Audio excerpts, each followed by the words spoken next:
Welcome to The Explainer. Today, we are absolutely diving into the deep end. We're unpacking the profound and honestly kind of mind-bending teachings of Hanshi Deena Naidu.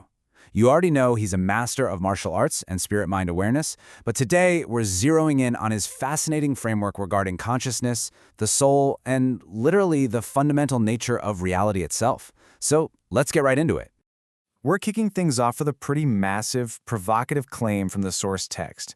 Knowing consciousness is synonymous with knowing God. I mean, it really doesn't get much bigger than that, does it? This statement right here, it sets the ultimate stakes for everything we're about to explore. We aren't just talking about your daily mindfulness routine here, we're talking about your personal connection to the very fabric of existence, the whole shebang. But of course, a claim like that leads us straight to the central mystery we've got to unravel. What exactly is consciousness? It's a word we all throw around a lot, right? But in Naidu's framework, it carries this immense structural weight that completely transforms how we view the universe. So what are the actual rules of this cosmic game we're all supposedly playing? Here is our roadmap for the explainer today. 1. Defining infinite consciousness. 2. The illusion of Maya. 3. Understanding different soul levels. And finally, 4. Becoming a master soul. All right, Section 1. Defining infinite consciousness. According to Naidu, consciousness is defined as a state of awareness that exists within itself, knowing itself, and manifesting in all other entities. You can kind of think of it as the ultimate operating system of the universe. It's this omnipresent force that resides in both the absolute smallest microscopic particles and the massive celestial bodies out in space. It's literally the underlying invisible thread connecting absolutely everything that is, was, or ever will be. Now this is where it gets really interesting, because this creates an incredible paradox. Consciousness manages to exist in a state of absolute zero energy, like complete nothingness, while simultaneously existing in all energy, everywhere at the exact same time. Mind-blowing, right? It totally defies our standard earthly logic, but it forms the absolute bedrock of this entire spiritual framework. And the scale actually gets even grander.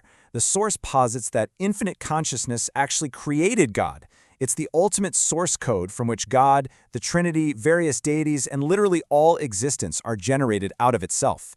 By doing this, God, in its state of consciousness, can instantly assume any form to play various roles across the universe. It's a total game changer of a concept. Okay, moving right along to Section 2, the illusion of Maya. So Maya is the illusion perpetuated by overlooking the singular nature of consciousness, which basically causes entities to forget their interconnectedness. This is essentially the core forgetting mechanic of the game. It's the veil that prevents us from just immediately recognizing that all consciousness is entirely singular. A lot of spiritual aspirants might actually recognize this singularity intellectually, but they overlook how it manifests within all the created forms around them, which inadvertently just perpetuates the illusion. And here's the absolute crux of the game. Forgetting our interconnectedness ensures the cosmic game continues. Remembering it, well, that means the cosmic game terminates. This entire existence unfolds exactly like a video game, and forgetting is a strict, non-negotiable requirement. If all entities suddenly remembered their true singular nature, the illusion would just shatter, and the game would end instantly. The illusion is totally necessary for the experience to even happen. Let's jump into Section 3, Understanding Different Soul Levels.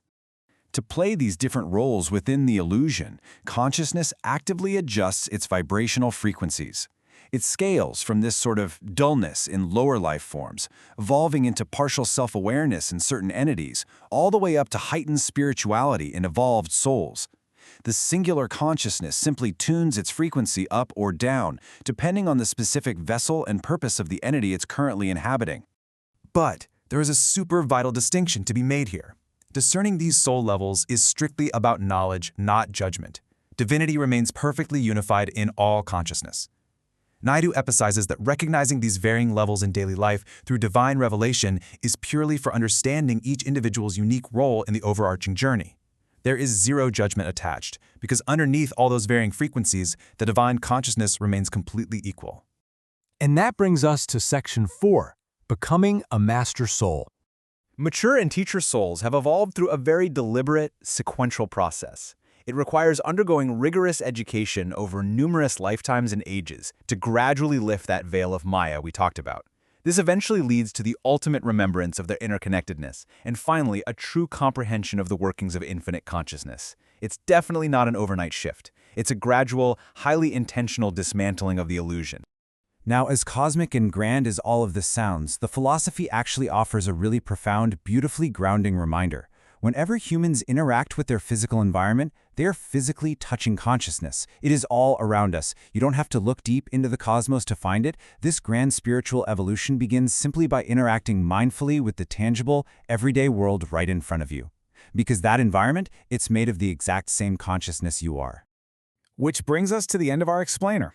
If omnipresent consciousness surrounds us and literally is us, it leaves one lingering, provocative question from the source material. Are you ready to evolve into a master soul? Seriously, think about that the next time you interact with the ordinary world around you today. Because in this cosmic game, every single touch is a connection to the infinite.